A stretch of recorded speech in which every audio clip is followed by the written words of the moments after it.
गुरुदेव की जय, तत्वात सूत्र की जय। बहुत बढ़िया, सभी के लिए आशीर्वाद बहुत सारा। आइए हम क्लास शुरू करते हैं। क्लास को शुरू करने से पहले आज का दीप प्रज्वलन शुभ कल्पना जी, मेरा परिवार चेतना नगर औरंगाबाद से आप कर रहे हैं। कल्पना जी को बहुत सारा आशीर्वाद, राजा भाव को बहुत सारा आशीर्वाद। गेवराई से आप हैं, बहुत व्यक्ति है चेतना नगर में आप हैं। और मैंने अभी जब 2019 चतुर्मास किया औरंगाबाद बालाजी नगर में, तो बराबर हर क्लास में स्वाध्याय के लिए उनकी रुचि से आते थे। अभी बराबर पूरे क्लास को हर दिन अटेंड करती हैं कल्पना जी। मेरा उनको बहुत सारा आशीर्वाद, अच्छा पुण्य आप कमा रहे हैं। लगाइए आज का दीप प्रज्वलन आप कीजिए।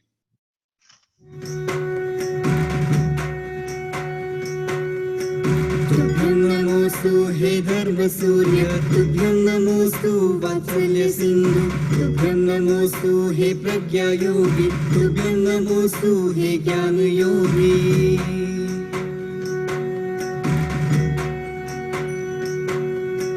तुभ्यं नमोस्तु महाकवीश्वर, तुभ्यं नमोस्तु हे आर्षमार्गी, तुभ्यं नमोस्तु हे मोक्षमार्गी, तुभ्यं नमोस्तु गुरुभक्ति नंदी, तुभ्यं नमोस्तु गुरुभक्ति नंदी, तुभ्यं नमोस्तु गुरुभक्ति नंदी।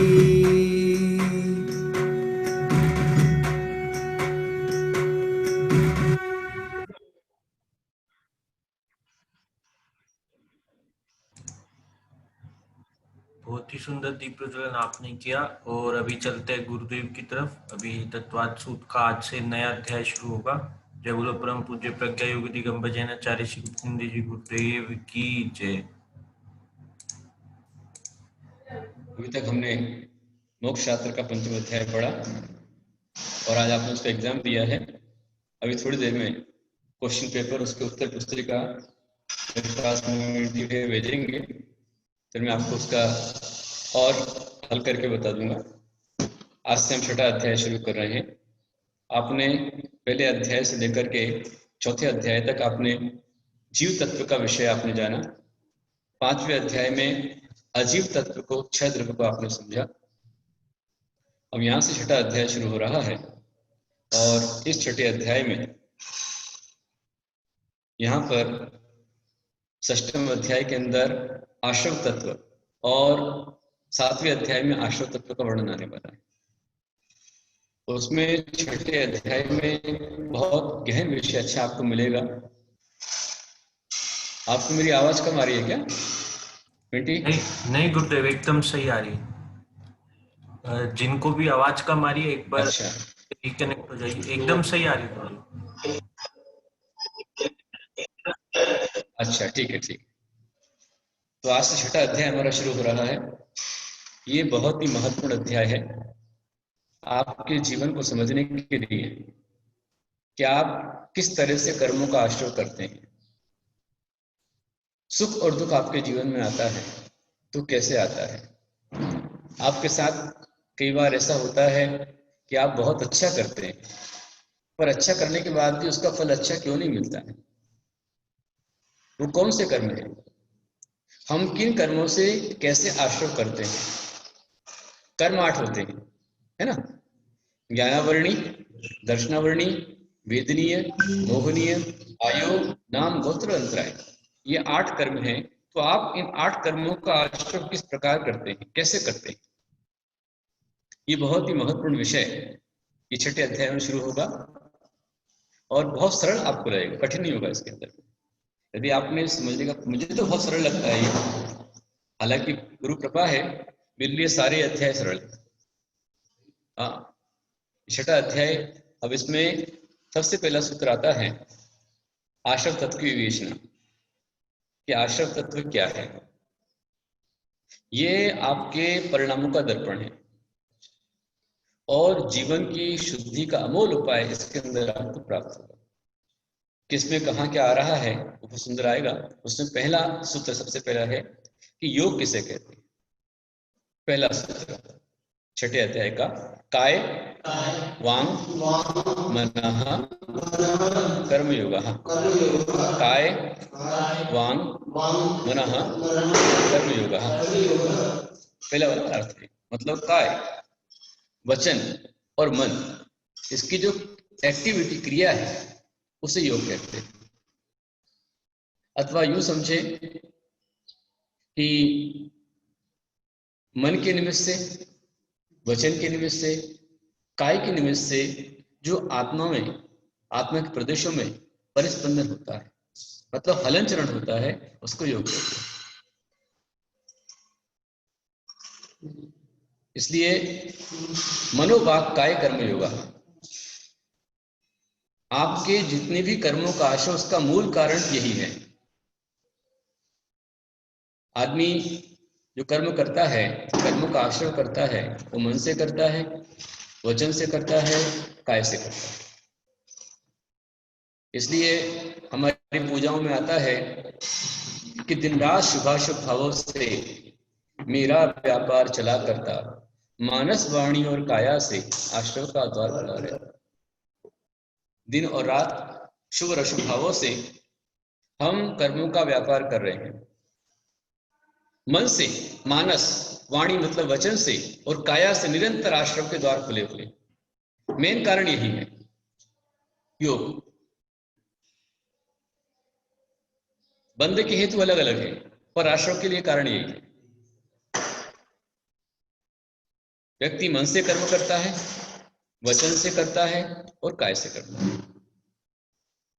जैसे आप यह लैपटॉप देख रहे हैं, मोबाइल देख रहे हैं, या आपके यहाँ पर सीसीटीवी कैमरे लगे हुए हैं सिटियों में, रोड पर, चौराहों पर। अब उन कैमरों के समक्ष जो कुछ भी आता है, वो आने वाली सारी चीजें उस पर रिकॉर्ड हो जाती है। यदि उस सीसीटीवी कैमरे के सामने से कोई भगवान की रथ यात्रा निकली तो वो भी रिकॉर्ड हो जाएगी। किसी ने वहां पर किसी को बचा लिया, वो भी रिकॉर्ड हो जाएगा। किसी ने किसी का बुरा किया, झगड़े हो गए, दंगा हो गया, सब रिकॉर्ड हो जाता है। तो इसी प्रकार से, और एक बार हो सकता है कि वो जो कैमरे हैं, यदि उसकी डिग्री के बाहर आपने काम किया तो कुछ आप बच सकते हो, पर जो कर्म है उससे आप किसी प्रकार नहीं बच सकते हो। वो ऐसा एक्टिव कैमरा है आपका, जहां आपने, जैसे आप अभी देखेंगे इसके अंदर में कि आपके जो सॉफ्टवेयर होते हैं, इसमें ऑडियो सॉफ्टवेयर होते हैं म्यूजिक वाले, तो वो लोग जो एक्सपर्ट रहते हैं, म्यूजिक के इंजीनियर रहते हैं, वो जानते हैं कि यदि कोई गाना गा रहा है तो उस गाने में आवाज कितनी होना, उसकी वेव्स कितनी होना, फिर उसमें संतूर कितना होना, वायलिन कितना होना, बिट्स कितनी होनी, तबला कितना होना, ढोलक कितना होना, उसके हिसाब से उसको मेंटेन करके चलते हैं। तो वेव्स के माध्यम से पता चलता है। ऐसे ही जैसे ही आपका सॉफ्टवेयर वेव्स पकड़ता है, आवाज को कम ज्यादा जैसा हो रहा है। अभी देखिए, जैसे हमारे पास एक लैपटॉप मशीन लगी हुई है, इसमें मैं यदि बोल रहा हूँ तो मेरे बोलने पर जो ऑडियो का मैसेज है, उसमें मतलब स्पीकर बना हुआ है, उसमें ग्रीन कलर जो है बढ़ जाता है। जितना जोर से बोलूंगा उतना ग्रीन कलर ज्यादा बढ़ जाएगा, जितना कम बोलूंगा उतना ग्रीन कलर की आपको जो स्पेस की कम हो जाए। इसी प्रकार से हमारे इस आत्मा में ये जो आपकी तरंगे हैं, मन की, वचन की और काय की, इनके निमित्त से निरंतर हमारी आत्मा में, आत्मा के प्रदेशों में हलन चलन होता है, परिस्पंदन होता है।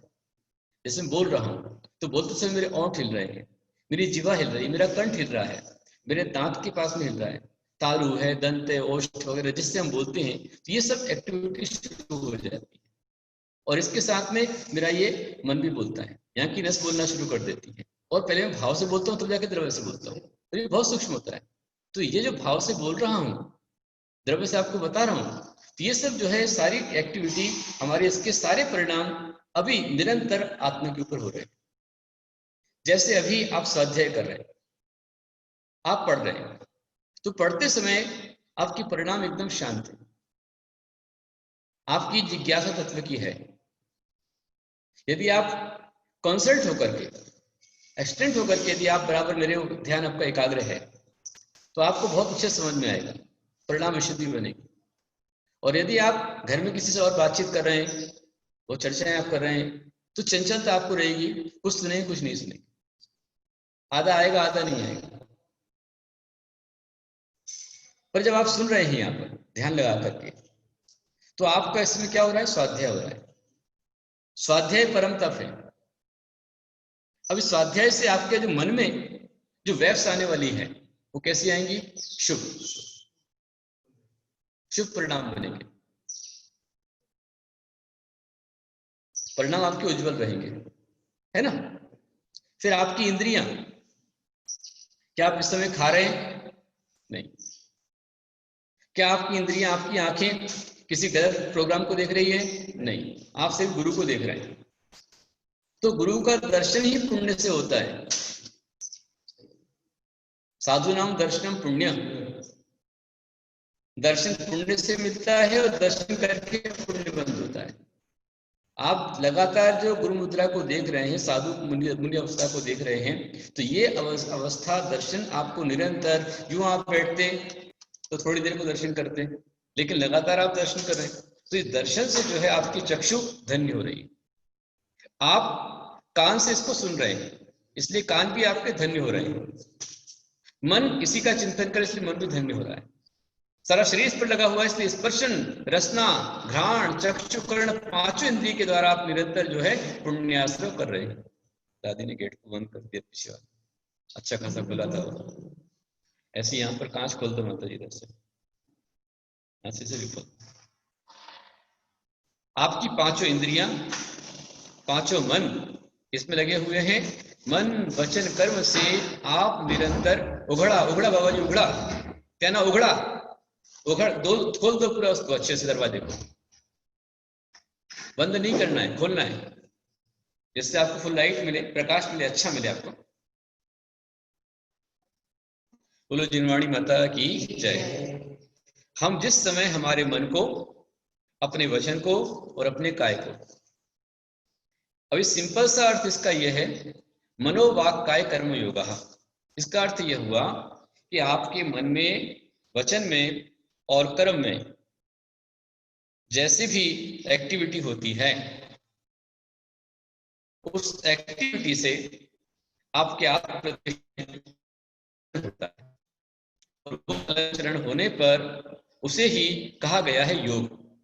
मन के द्वारा हलन चलन, वचन के द्वारा हलन चलन, काय के द्वारा हलन चलन, मनोवाक काय कर्म योग। हाँ, मन से, वचन से, कर्म से, काय से आप निरंतर जो कर रहे हैं, इसमें जो योग हो रहा है आप प्रदेशों में, इसको योग कहा जाता है। और इसी योग से अगला सूत्र बनता है, लेकिन हम थोड़ा और समझेंगे। मनोयोग, वचन योग, काय योग, 4 प्रकार का मनोयोग होता है।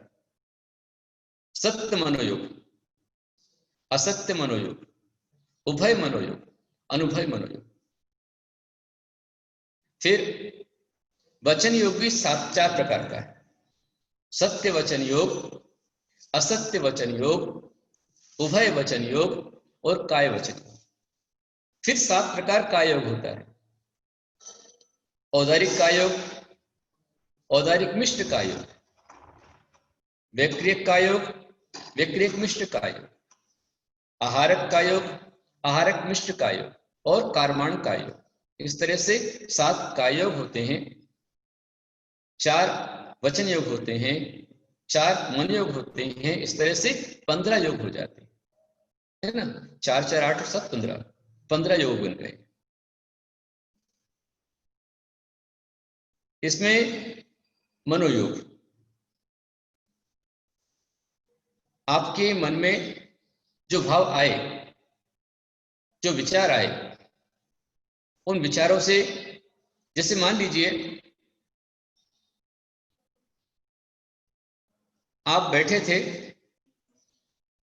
और सुबह सुबह आपके बच्चे ने जो मीटिंग शुरू की, और शुरू करते ही 9 बजे आपको संकट भगवान पार्श्वनाथ के दर्शन हुए। तो दर्शन करते ही मन कितना प्रसन्न आपका हो गया। अब जो मन में प्रसन्नता आई, वो प्रसन्नता आपको उस समय पर आश्रव कराती है। वो आश्रव कौन सा होगा वो अपन आगे देखेंगे। बहुत सरल विषय आज का है हमारा। छठवां अध्याय एकदम सरल आपको पड़ेगा, छठवां सातवां बहुत अच्छा है। और मैं तो चाहूंगा कि जितने लोग अभी आप हैं, 7 डिवाइस अभी मेरे पास में है, उस डिवाइस पर जो आप सुन रहे हैं वो एक दूसरे को अवश्य में अब इसको वायरल करें, एक दूसरे को बताएं कि यदि हमें कर्म के कानून से बचना है, अच्छे कर्म करना है, बुरे कर्म से बचना है, पाप के आश्रय से बचना है, तो कैसे बचें, किन किन कारणों से मुझे पाप का आश्रय होता है, ये बहुत अच्छा विषय छठे अध्याय में होगा। और 7वें अध्याय में आपके लिए श्रावकाचार्य चल पड़ेगा, श्रावक की चर्या क्या होती है। 8वां अध्याय आपको बंध का विषय बताएगा और 9वें अध्याय में श्रवण चर्या आपको आएगी। जिसने 9वां अध्याय पढ़ लिया उसने मूलाचार प्रवेश कर लिया, भगवती आराधना को समझ लिया, चारित्र सार, आराधना सार, मरण कणिका को उसने पढ़ लिया। अभी 6वां अध्याय चल रहा है। ये 6वां अध्याय आपको बता रहा है कि मनोवाक काय कर्म योग। मन योग 4 प्रकार का होता है, सत्य मनोयोग, असत्य मनोयोग, उभय मनोयोग, अनुभय मनोयोग। उसमें सत्य मनोयोग मतलब ये जल है, जल है, ये आपने जाना, जल को जल जाना, ये सत्य मनोयोग बन गया। जल को आपने मरीचिका माना, तो मरीचिका को आपने जल मान लिया। जैसे अपन जब चलते हैं, बहुत गर्मी होती है और गर्मी में जब आप चलते हैं तो रोड के ऊपर, रेत के ऊपर उसका जो रिफ्लेक्शन आता लगता है ये सब पानी है, उसे बोलते हैं मृग मरीचिका। पानी नहीं पर मृग मरीचिका बोलते हैं। तो जल को आपने मृग मरीचिका समझ लिया या मृग मरीचिका को आपने जल समझ लिया तो असत्य हो गया, असत्य मनोयोग। ठीक है। फिर उभय मनोयोग, उभय के अंदर सत्य भी है असत्य भी है, दोनों चीजें आ गई। और जो न सत्य है न असत्य है वो अनुभय। हाँ, उभय में क्या बताया, सत्य भी है और असत्य भी है, दोनों चीजें। अनुभय के अंदर में न सत्य है न असत्य है, दोनों चीजें। सत्य भी नहीं है असत्य भी नहीं है, नहीं, शंका अलग चीज है। यहां पर मनोयोग की बात चल रही है, वचन योग की बात चल रही है। उसमें एग्जाम्पल में जैसे अब ये भाषा कौन सी किसकी होती है इसको भी हमें समझना होगा, तब जाकर आपको समझ में आएगा। पहले हमने क्या समझा कि मन में हलन चलन हुआ, मनोयोग बन गया। मन के द्वारा आत्मा में हलन चलन होना, इसका नाम मनोयोग है। और वचन बोलने से आत्मा में हलन चलन हुआ तो वो वचन योग बन गया। फिर काय के द्वारा हलन चलन हुआ तो ये काय योग बन गया। ये तीनों योग है, मन योग, वचन योग, काय योग। अब जैसे मान लीजिए अभी हम वचन से नमोकार महामंत्र का ध्यान जाप कर रहे हैं, नमो अरिहंताण, या फिर अभी जो स्वयं श्री माता जी की समाधि चल रही है तो उनको आपने समाधि बना पाठ पढ़ाना शुरू किया, सुनाना शुरू किया और आप पढ़ रहे हैं, दिन रात मेरे स्वामी मैं भावना ये भाऊं, देहांत के समय तुमको ना भूल जाऊं। तो ये परिणाम जो आपके वचन से निकल रहे हैं, उन वचनों के द्वारा आप परमात्मा का स्मरण कर रहे हैं, करा रहे हैं, उस समय पर आपका वचन योग जो बनेगा वो सत्य वचन योग होगा। परंतु वचन से बोल तो आप कुछ रहे हैं पर मन में वो श्रद्धा आपकी नहीं है, वो लगन आपकी नहीं है, तो आपका वो जो है वो असत्य हो गया। भगवान की अभिषेक में आपके माता पिता ने कहा आपको छोटे में चलो मंदिर जाना है और आपका मन खेलने जाना है, पर पापा ने कहा, मम्मी ने कहा जाना पड़ेगा, चले गए और मन वहां कहीं हो रहा है आपका, कहाँ चक्कर में पड़ गए बिना काम के, ऐसा मन में आपको आ रहा है। जैसे हम सुगंध दशमी कथा पढ़ते हैं, सुगंध दशमी कथा में जब मुनिराज जंगल से नगर की ओर आ रहे थे, आवाज लो हो गई, वो आपका इशू है। अपने अपने स्पीकर को एक बार रिसेट कर ले में, चेक कर ले में, बाकी यहां से बराबर चल रहा है। तो जो मुनिराज जंगल से नगर की ओर आ रहे थे, राजा ने देखा कि मुनिराज आ रहे, मतलब आहार का समय, वेला का समय है, और पूरा राज्य, पूरी प्रजा ये तो वनगमन को जा रही है, औसत के लिए जा रहे हैं। मैं किसी को नहीं बोल सकता हूँ, मेरे अधिकार है, मेरी रानी है, तो रानी से अगर रानी जाओ, तुरंत जाओ, ये रथ लेकर के जाओ, जल्दी जा करके मुनिराज का आहार कराना और फिर वापस लौट के वन में आ जाना। अब रानी राजा के आदेश चली तो गई, परंतु वहीं उसका परिणाम बिगड़ गया। मन में आहार देने का भाव नहीं था, लेकिन देना पड़ रहा है, तो मन में कुड़ रही है, वचनों से कोस रही है, ये नंगा बीच विघ्न डालने आ गया, और कुछ समय नहीं था इनको, यही समय मिला था इनको, और क्रोध में आकर के उसने कड़वी तुमड़ी, जहरीली कुमड़ी का तहा किया। तो मन भी उसका खराब हुआ, वचनों से अपशब्द का प्रयोग किया, और काय के द्वारा उसने उनको पीड़ा दी। कड़वी तुमड़ी देना है, तो इसके द्वारा निरंतर उसका जो हुआ, मन में हार दे रही है, लेकिन मन में हार देने का भाव है क्या? नहीं है। इसलिए उसका उस समय पर असत्य मनोयोग है। जो महाव्रती हैं, साधक हैं, उनको दुष्ट कहा जा रहा है, तो असत्य वचन योग है। और काय के द्वारा जो क्रिया उसकी हो रही है, औदारिक, औदारिक मिश्र, कार्मण, ये तीन कायोग वहां पर लग गए उसके। तो तीन कायोग, सत्य असत्य, असत्य वचन असत्य मन, इसके द्वारा उसने उस समय पर ऐसे कर्मों का बंध किया कि थोड़े दिन बाद ही जैसे ही राजा को पता चला, उस राजा ने रानी का पद छीन लिया, पट्ट रानी का पद था उससे छीन लिया, उसको देश निकाला दे दिया, वहां से चली गई, तो भी कर्म ने छोड़ा नहीं, कोढ़ हो गया, महाकोढ़ हो गया, और कोढ़ से मर करके नरक में गई। हमने आपको बुलाया स्वाध्याय के लिए आ जाइए, और आप आ गए, पर विमन से आए, लेकिन फिर भी आप आ गए। आप आ गए तो आपने गुरु का विनय किया, इसलिए जैसे गुरु का विनय किया, तुरंत आपको समय पर आपके असंख्यात गुणी कर्म नजर आ, और गुरु ने कहा आ जाओ, उसके बाद भी नहीं आए, तो वहीं आपने गुरु की अवज्ञा जहां पर की, वह महान घोर पाप का बंधा। गुरु आपको अच्छे काम के लिए बुला रहे हैं, और कहने के बाद भी आप नहीं आ रहे, आपका मन नहीं है, तो आपके द्वारा आपका संसार अनंत है, कर्म बंद हो रहा है, आपका बंद हो रहा है।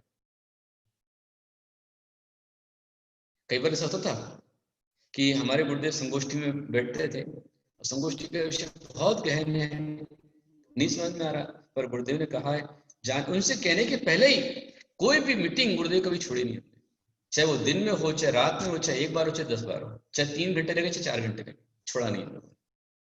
हम लोग पपीहा की तरह थे उसमें।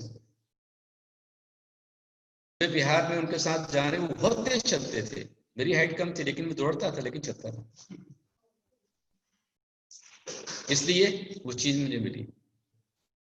मनोयोग, जैसे बच्चे हैं, उनका मन खेलने में है, और उनको आना पड़ा विषय के अंदर, मन नहीं लग रहा है, तो उनका क्या हो गया? असत्य मनोयोग हो गया, है ना।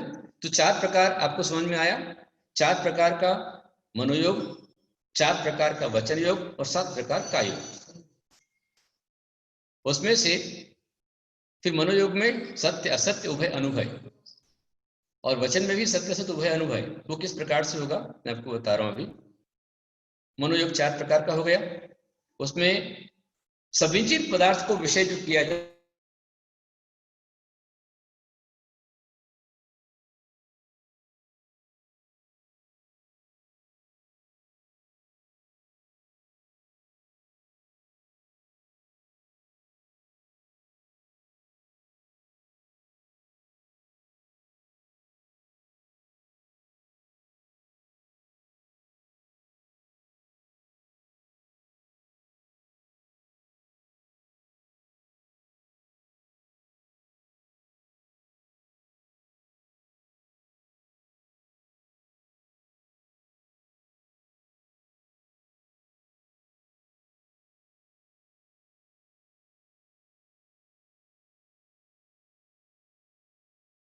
पीना ये महान पाप के बंध में कारण है।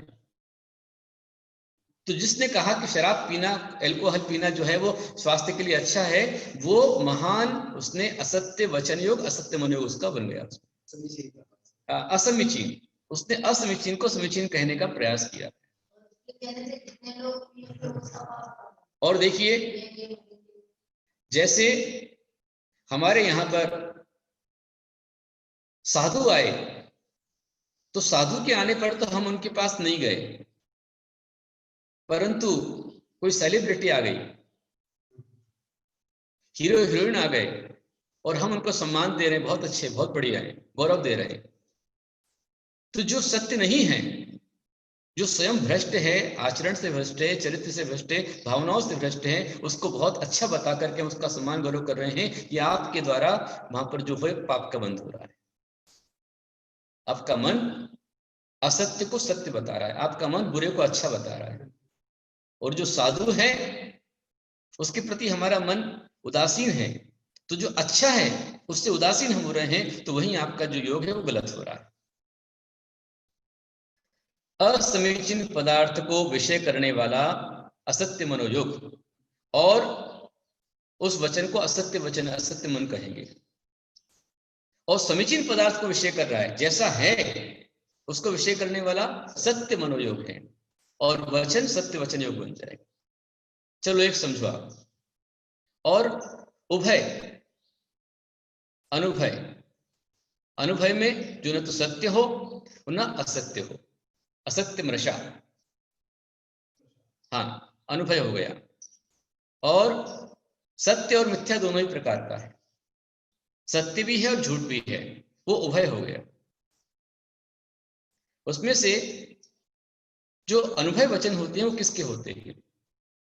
तो दो इंद्रिय से लेकर के असंग पंचेंद्रिय तक सभी जो अमनस्क जीव हैं उनकी भाषा अनक्षरात्मक भाषा होती है, और जो संगी पंचेंद्रिय जीव की भाषा है वो आमंत्रणी भाषाएं, अनुभय भाषा है।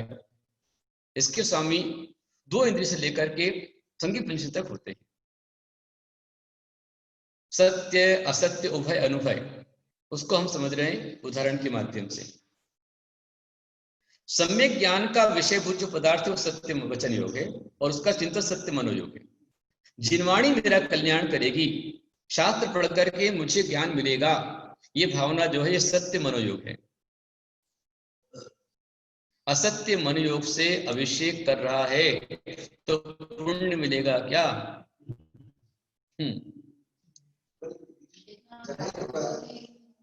जितना तुम्हारा भाव उसमें लगा हुआ है उतना तुम्हारे पुण्य लगेगा। यदि आप प्रभु गुरु के कहने पर, परिवार के कहने पर आप अभिषेक करने चले भी गए और आपने बेमन से भी कर लिया, लेकिन आपकी क्रिया, एक्टिविटी, आपका वचन, आपका कार्य उसमें लगा हुआ है, और यदि वहां पर आपको द्वेष और क्लेश, राग द्वेष नहीं हो रहा है, बल्कि आपके जाकर वहां भक्ति भाव और बन गए अच्छे से, हाँ मैंने अच्छा किया, तो आपको वही पुण्य बंद हो जाएगा। और भेजने वाले को आप धन्यवाद दें कि भाई आपने अच्छा किया, मेरे को भेज दिया, तो वही आपको जो आपके मन में खेद था खत्म हो जाएगा और पुण्य बंद आपका शुरू हो जाएगा। समझ में आ रहा है? हाँ। और यदि निरंतर कुड़ ही रहे, काय को आ गया, क्यों आ गया, और खेद लग रहा है, और जिसने भेजा उसके प्रति संकलेश मन में हो रहा है, तो वहां पर फिर आपको बैठकर पाप का बंध हो। परिणाम समझ गए तो अच्छा है। चलिए 4:48 हुआ है। आपका जो क्वेश्चन पेपर है उसको अपने 5वां अध्याय जो आपने किया था अभी, उसको किस प्रकार से आपने किया है उसको हल अपन अभी करेंगे। देखिए 5वें अध्याय में आपने पेपर हल किया और उसमें पहला प्रश्न आया कि पंचम अध्याय में कौन से तत्व का वर्णन है। ऑप्शन 4 अजीव, बंध, मौलिक, मंगल। तो फर्स्ट ऑप्शन अजीव तत्व का वर्णन।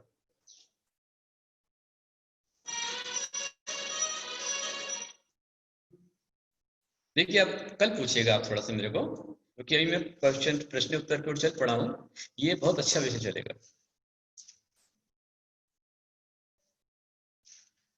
सत्य मनोयोग से कार्य करते करते भी अगर भाव पूजा या फिर नित्य पाठ पढ़ाना या फिर नमस्कार मंत्र बोलना पुण्यबंध होगा क्या? देखिए आपकी अवस्थाएं जैसी जैसी होंगी, है ना, जिस प्रकार की आपकी अवस्था रहेगी उस प्रकार से बंद होता है।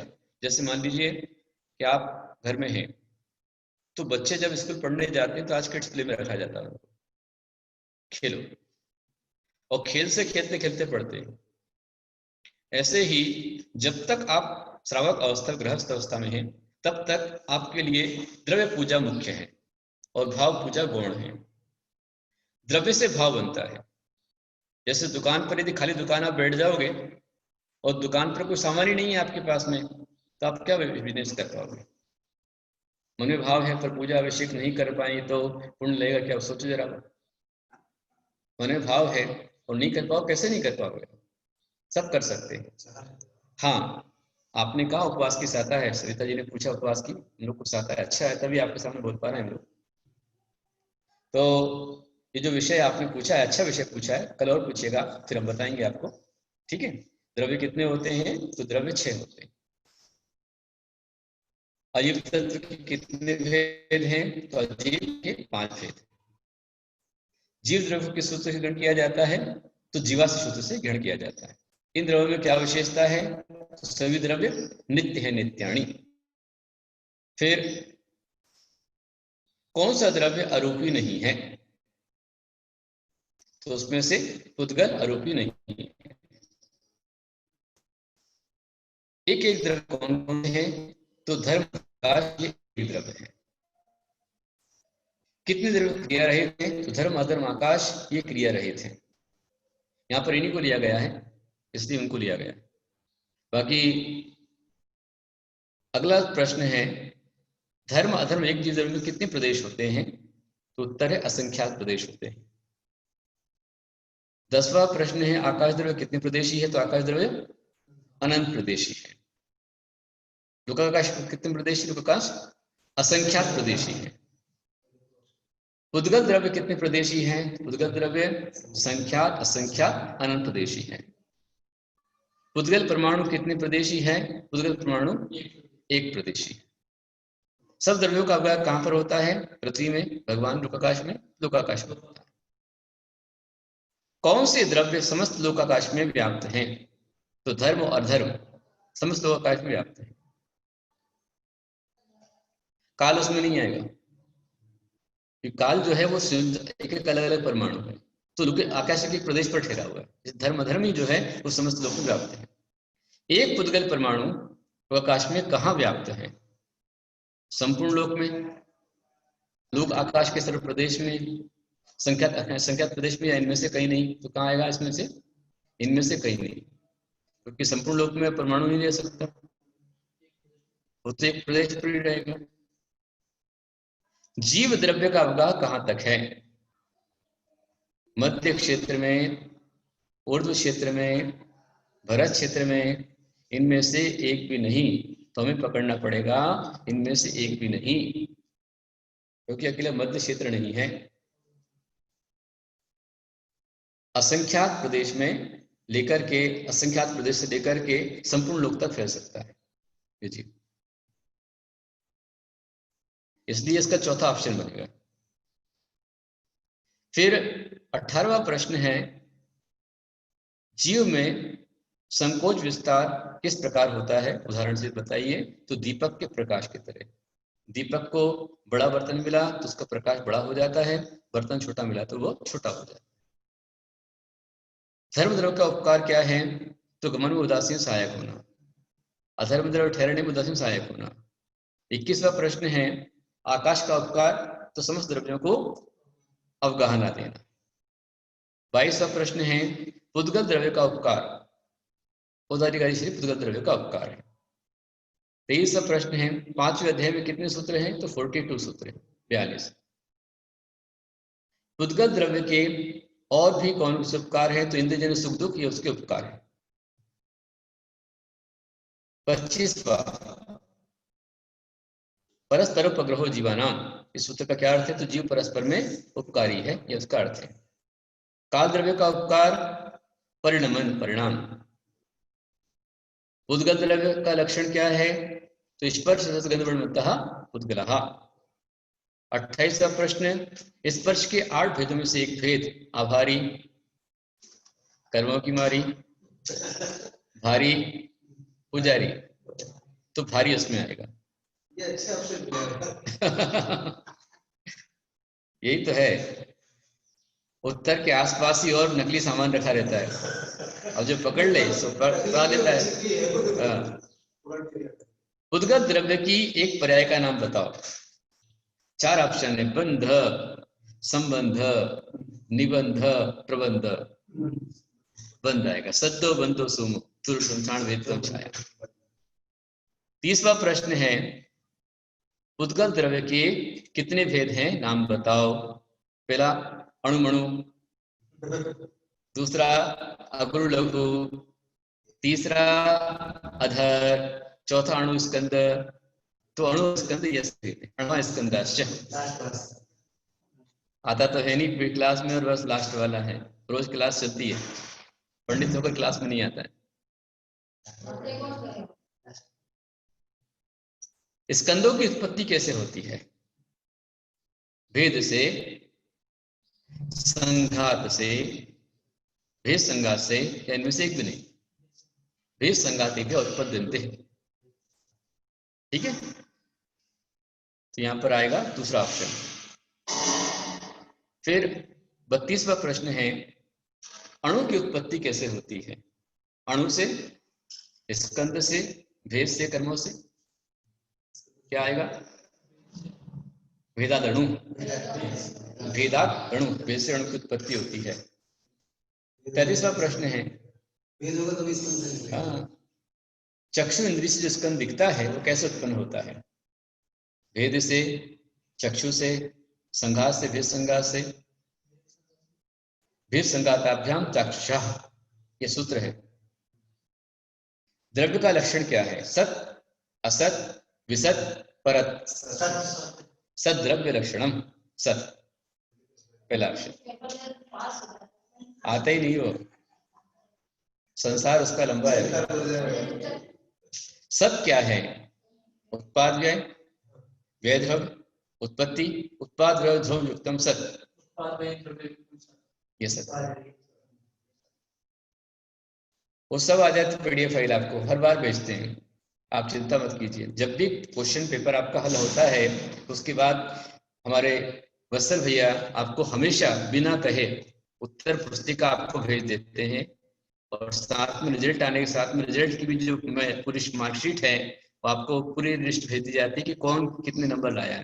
कहने की आवश्यकता नहीं, सब आपको मिल जाएगा। नित्य किसे कहते हैं? नाश होने वाला, अपने स्वभाव च्युत नहीं होने वाला, नित्य नित्य दोनों, इनमें से एक भी नहीं। तो यहां पर आएगा अपने स्वभाव च्युत नहीं होने वाला, ये आएगा। एक ही द्रव्य में कितने धर्म रहते हैं? तो नित्य ही है, अनित्य ही है, इनमें से एक भी नहीं है, और नित्यानित्य है। तो नित्यानित्य जो इसमें आएगा। 38वां प्रश्न है, परमाणु बंध कैसे होता है? वृक्ष से होता है, रूखेपन से होता है, चिकनेपन से होता है, इसमें से होता है। इसमें वृक्षत्वात् बंधः। अगला प्रश्न 39वां है, कौन से गुणों का बंध नहीं होता? न जगन्य गुणानाम, जगन्य गुणों का बंध नहीं होता। और किसका बंध नहीं होता? गुण साम्य सदृशानाम, सामान्य गुण वाले का बंध भी नहीं होता। फिर किसका होता है? 41वां बंध किसका होता है? द्वैधिकादि गुणानाम तु, जो 2 अधिक गुण वाला है उसका बंध होता है। 2 गुण वाले का 4 से बंध होता है। 42 प्रश्न है, बंध रूप अवस्था में स्कंद अपने से अधिक गुण वाले रूप में कैसे परिणमन करता है, कराता है? तो उदाहरण दिया है, एक गुण पर जमी धूल के समान, गुण पर लगे तेल के समान, गुण पर लगे घी के समान, या इनमें से एक भी नहीं, गुण पर लगे धूल के समान, इसमें ऑप्शन आएगा। द्रव्य किसे कहते हैं? 43 नंबर का प्रश्न है। गुण को, पर्याय को, गुणी को, या गुण पर्याय के समूह को? गुण पर्याय द्रव्यम। 44वां प्रश्न है, काल द्रव्य क्या है? वो समूह है, मृत्यु है, जीव है, द्रव्य है, द्रव्य कालश्च, काल भी द्रव्य है, कल ही अपन ने पढ़ा था। 45 नंबर का प्रश्न है, काल द्रव्य की और क्या विशेषता है? एक समय वाला है, अनंत समय वाला है, एक काल है, इनमें से एक भी नहीं। क्या बनेगा? सोनंत समय, वो अनंत समय वाला है, दूसरा ऑप्शन हो गया। 46वां प्रश्न है, गुण का लक्षण क्या है?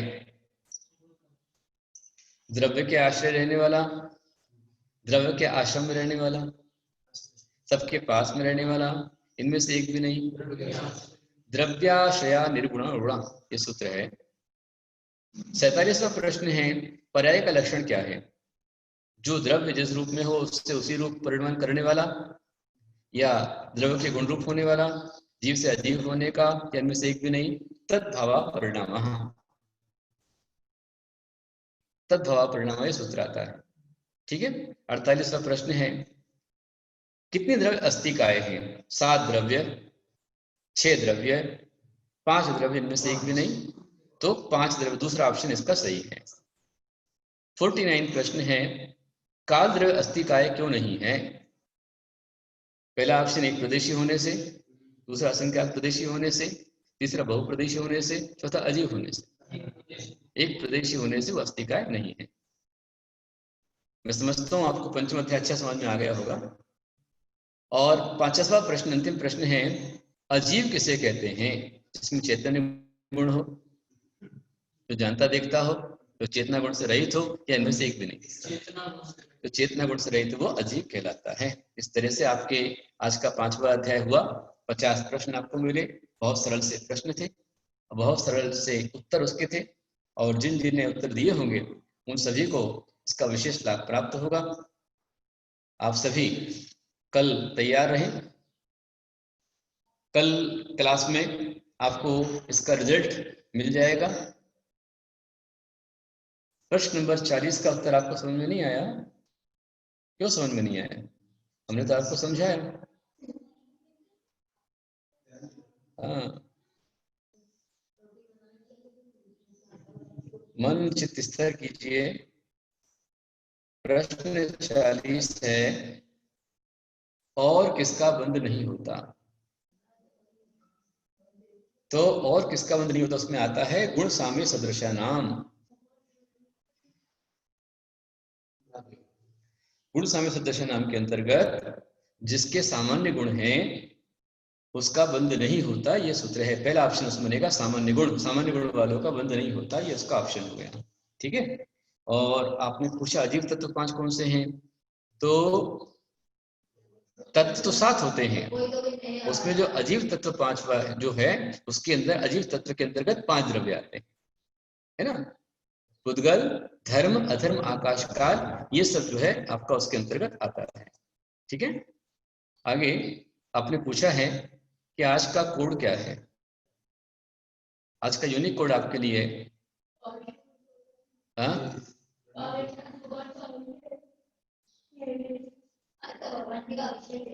आज आपने भगवान का अभिषेक देखा है, और अभिषेक का मुख्य तत्व होते हैं 5 पंचामृत अभिषेक होता है, और उसमें 5 पंचामृत में सारे अन्य जितने भी प्रकार के रंग हैं, जितने प्रकार के मतलब द्रव्य हैं, वो सब उसमें आ जाते हैं। तो इसलिए आज का यूनिक कोड है 5। यूनिक कोड आपके लिए 5 है। ठीक है। समय अपना हो गया है, अपन कल और समझेंगे इस अध्याय को। बाकी आप बिल्कुल घबराए नहीं। 6ठा अध्याय, हाँ पेपर कितने लोगों ने दिया मिट्टी भैया आज? गुरुदेव आज 88 लोगों ने पेपर दिया। समझ में नहीं आया आपने क्या बोला? गुरुदेव 88 लोगों ने, 88 लोगों ने पेपर। अच्छा, बहुत अच्छी बात है। हाँ, प्रेजेंट यहाँ पर 85 हैं और 88 लोगों ने दिया है। धर्म द्रव्य का काम क्वेश्चन समझ में नहीं आया।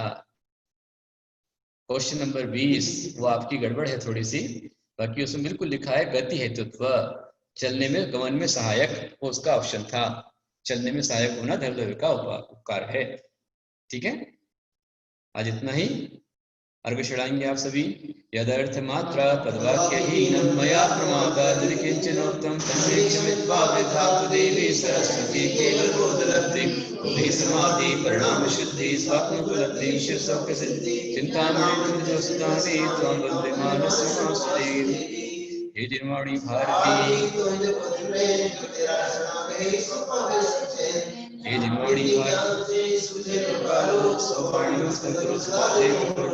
देव जो से दया धर्म पालो सदा यही मुक्ति का पंथ धर्म कर संसार सुख धर्म कर निर्वाण धर्म पंथ साधे समान अब पंथ शरीर मोक्ष पंथ पवित्रो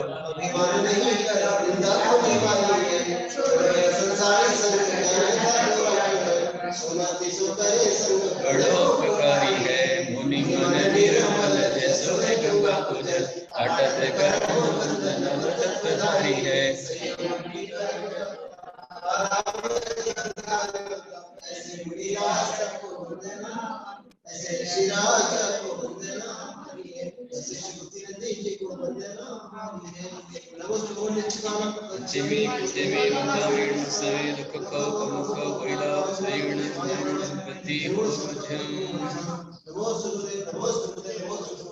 चढ़ाएंगे माता जिनवाणी को अर्घ।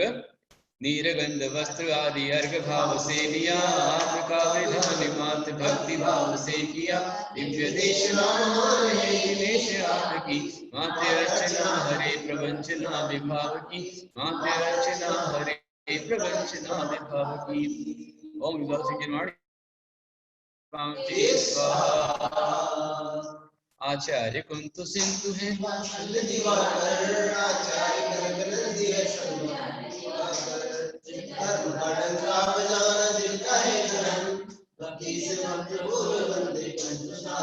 जय जय जय गुरुदेव की जय हो जय गुरुदेव की। ओम ह्रीं तत्वकर्ता मौसमी आचार्य आचार्य श्री कुंसंग रचक कृष्ण आदि सर्व आचार्य चरणेभ्यो आचार्य भगवान को चढ़ाइए। आचार्य गुप्ति नंदी ने कमाल कर दिया वात्सल्य दे के सबको माला माल कर दिया पूजा हमारी स्वीकार कीजिए गुरुदेव मुस्कुरा के आशीर्वाद दीजिए। जय जय जय गुरुदेव की जय हो जय गुरुदेव की। ओम गुरु प्रज्ञा आचार्य भगवती श्री गुरुदेव साक्षात विराजमान श्री चरणों में प्यार महार्गम से प्यार के अंदर को पामिति नमोस्तु गुरुदेव। जय बोलो परम। डॉक्टर रीता श्री धामी जी ने कहा कि जो प्रश्न है वो समझ में नहीं आया 20 नंबर का अधर्म द्रव्य का उपकार लिखो। तो ये पहले ही 19 प्रश्न में आ चुका है कि उदासीन हेतु। तो इसी प्रकार से जो अधर्म द्रव्य है वह जीव और पुद्गल के ठहरने में उदासीन सहायक होता है, उदासीन हेतु होता है, उदासीन सहायक होता है। बात एक ही है ना। वो आप समझ नहीं पाए लेकिन उसका उत्तर एकदम परफेक्ट है और उसका आंसर बिल्कुल सही है। इसके लिए आपको और अच्छे से पढ़ना पड़ेगा तो आपको आ जाएगा। हाँ बोलो मिंटू भैया। जय बोलो परम पूज्य प्रज्ञा योगी दिगंबर जैनाचार्य श्री गुरुदेव की जय। अभी हम लोग फिर से इसी आईडी पे मिलेंगे महामृत्युंजय जाप भक्तांबर पाठ और आरती के लिए। और जो अटेंडेंस का लिंक रहता है वो वही रहता है। यदि ग्रुप में कई बार नहीं आए तो आप लोग अपने फोन में वो लिंक सेव करके रखिए। वो लिंक कभी चेंज नहीं होगा, लिंक वही रहेगा। वैसे मैं ग्रुप में डालता हूँ लेकिन यदि याद नहीं रहा तो आप अपने फोन में उसे सेव कर ले। और अभी मैं आप सबके माइक अनम्यूट कर रहा हूँ। नमोस्तु गुरुदेव, नमोस्तु गुरुदेव, नमस्ते गुरुदेव, नमस्ते गुरुदेव, नमस्ते गुरुदेव, नमोस्तु गुरुदेव, नमोस्तु गुरुदेव, नमोस्तु गुरुदेव, नमस्ते गुरुदेव। जय बोलो परम पूज्य प्रज्ञा योगी दिगंबर जैनाचार्य श्री गुप्तेंद्र जी गुरुदेव की जय। सभी गुरु आचार्य संघ की जय।